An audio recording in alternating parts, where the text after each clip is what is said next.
Hello and welcome to our Year with the Ears, our daily vlog where we relive our year living in the Walt Disney World resorts in 2019. Today is day 245.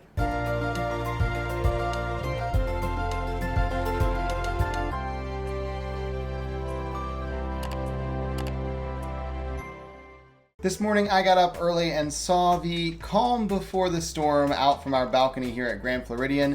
It was absolutely still outside as far as the weather goes. There was no thunderstorms, no lightning, but there was a pretty good breeze going on, and we're like, okay, well that's not a hurricane, but supposedly it's going to get worse later on tonight, which is why the parks are closing early today. Everyone from the conference had already gone home except our friends from the UK, who were kind of stuck here because their flights were canceled and now they have to wait until they can eventually get back over there after Hurricane Dorian passes. So they had bought additional park tickets and we're going to spend a few more days in the park. Since they're stuck here, they may as well enjoy it. So I decided to meet them over at Hollywood Studios first thing this morning and rope drop it so we could ride Smuggler's Run and go and explore Batuu with them. He is a big Star Wars fan and I knew he was going to love this. So we met up at rope drop, went in and went straight to Smuggler's Run, and it only had like a 45-minute wait at that point, which was awesome. And so they rode it, and of course I let them fly and I sat in the back, and oh man, they loved this ride. When they walked onto the Falcon, the look on their faces was kind of like the look on my face whenever I first walked onto it. It's just so cool taking people for the first time to get to experience this after we've already experienced it. After we rode, we were hungry, so we went over to Ronto Roasters and I introduced them to the Ronto Wrap. He really liked it, and of course I love it. It's my favorite breakfast, so I had to get myself one as well. After we sat there and ate for a minute, we went walking around Galaxy's Edge, just kind of exploring, and we ran into the 360 photo, the Tiny Planet, whatever you want to call it, where they do everyone all around this 360 camera and make it a little tiny world photo. We took one of those together because it just looks so cool. And then we went over to the blue and green milk station. I have yet to try this. It's been on my list, but every time we've been here, except on the VIP tour, the line has been super long, and this morning it's not. So we decided we're gonna get blue and green milk. We're all gonna try them and see what we think about them. And we got them, went over to the side, we're gonna taste them all. And my friend goes, hey, let me video you when you try this. This should be interesting. I was like, okay, well, we'll see what happens. All right, so I've got the blue milk over here in Galaxy's Edge. It stands right over there. And I'm gonna give this one a shot first. I've heard it's better than the green, so we're gonna find out.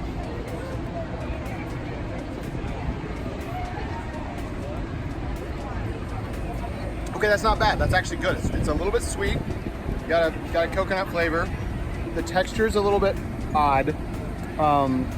It's like a slushy, but it still has like a milk type texture. But it's really good. That one, I like that one. That's good. And then we have the green milk. You look less confused. I'm not so sure about this one. It looked less appealing in the movies as well. So let's try this one and see.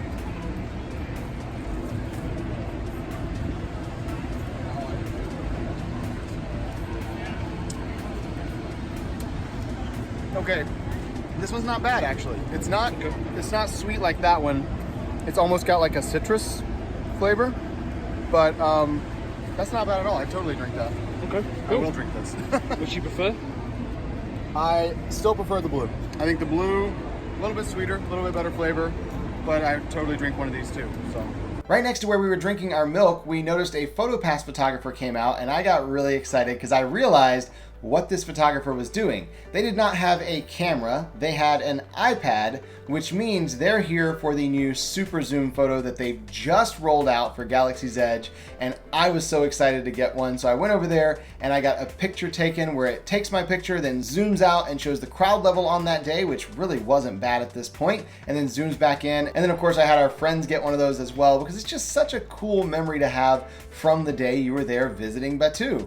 After that, we headed around the corner over to Savi's workshop because he really wanted to build his own lightsaber. I had shown him mine, I had told him about the experience. He's like, yeah, that's something I need to do. So we went over and we're like, hey, there's like nobody here today. Any chance you have room for walk-ups? And they're like, yep, we'll bring you in right now if you want to come in and build a lightsaber, but you can only bring one guest when you go in. So his fiance went with him to watch, and I stayed outside waiting for them to be done.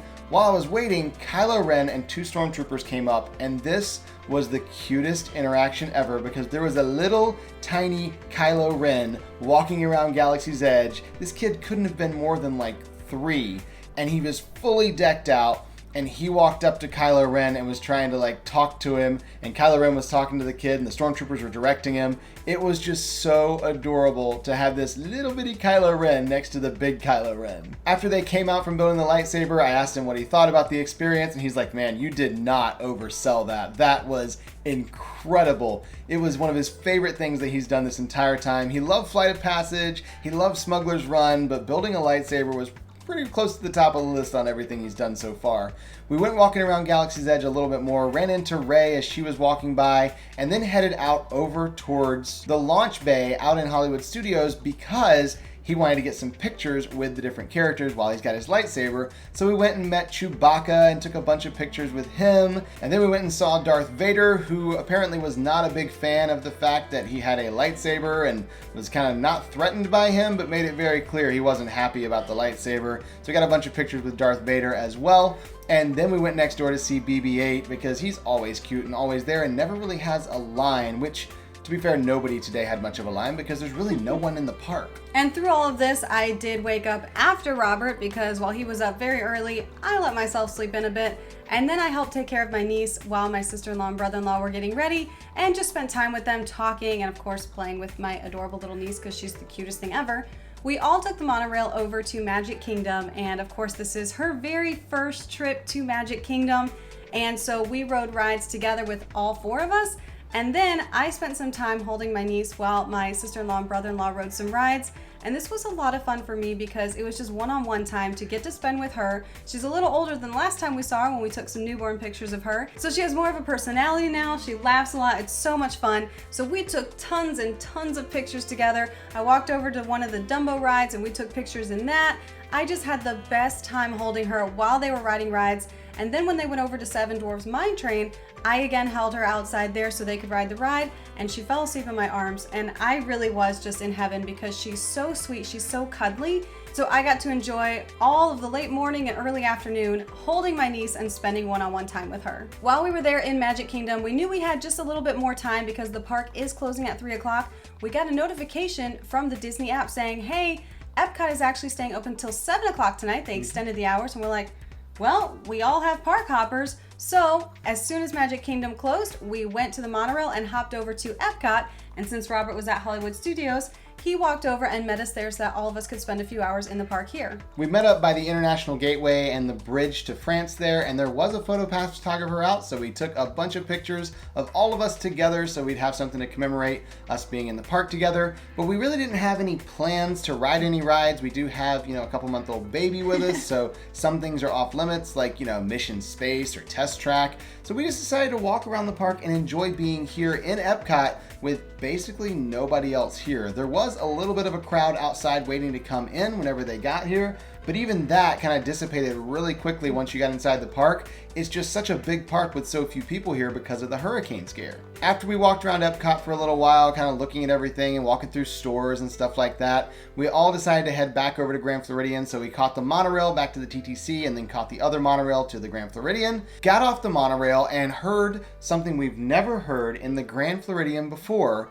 It was music, but not the orchestra music and not the piano music, but like party music. So we walked over to the edge of the balcony and looked down into the main rotunda of the building, and there was Goofy and Pluto dancing with a bunch of kids, and there was music going on, all kinds of activities down there, and we were like, I guess we missed the memo that they're going to have a big party here at the Grand Floridian. So we went downstairs to see what was going on, and they had coloring pages for the kids to color. They had the characters out there dancing with them. They had different games like Giant Connect 4 and Jenga for the kids to play. There was an activity schedule where they basically took everything they would have been doing outside, brought it inside, and then added even more to it because the pools have been closed all day in preparation for the hurricane. They had to put all the chairs up and that kind of thing. So they kind of made the main lobby like party central for all of the stuff going on. They even had TVs on opposite sides of the lobby that were going to show 2 different movies at the same time a little later in the night. So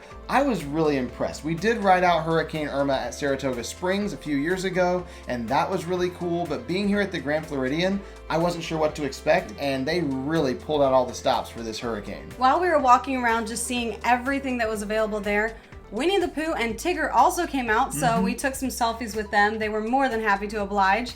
This was just so much fun. It was so alive. We've never seen the Grand Floridian like this, and it felt like we were on a Disney cruise because it's very fancy, just like a Disney cruise is, but it doesn't feel very fancy because you've got games and characters and activities and just so many things going on.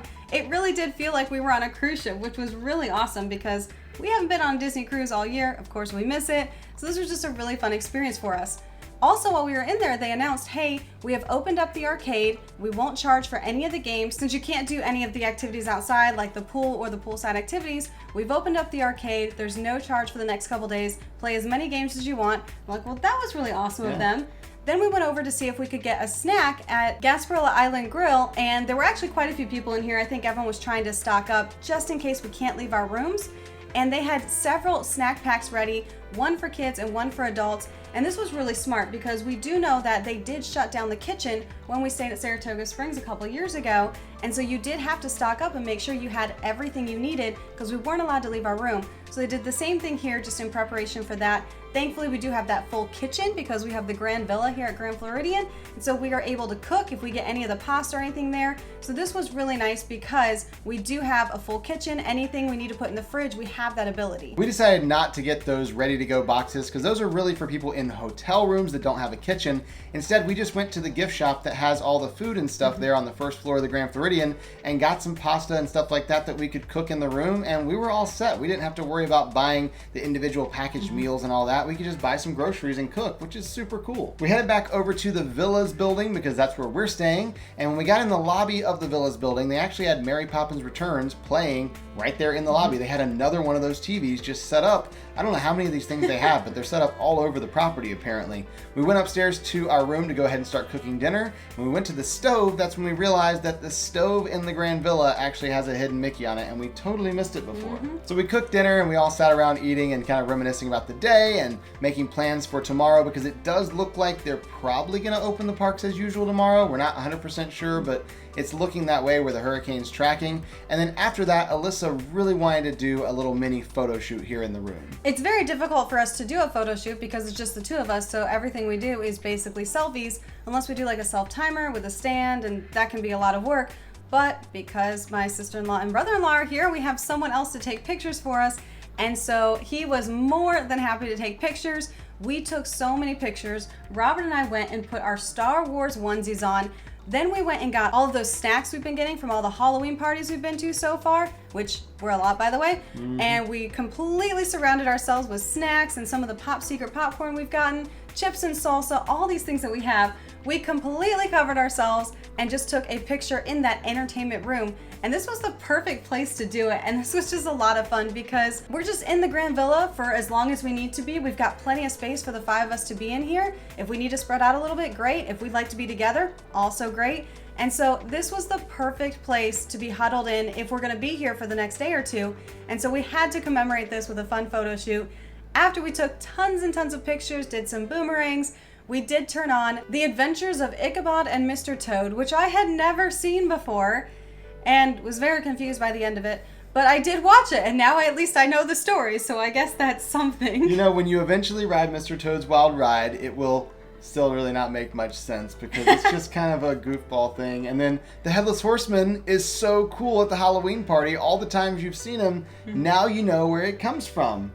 It didn't really help much, but at least you know that there was a source material for the Headless Horseman in the parks. I mean, I just thought it was cool, so it didn't even need a source in my opinion, but that's fine. So we did watch that movie together and of course enjoyed all those snacks that we have. We are just staying up late, not being adults tonight. We are just being teenagers hanging out, snacking and watching movies.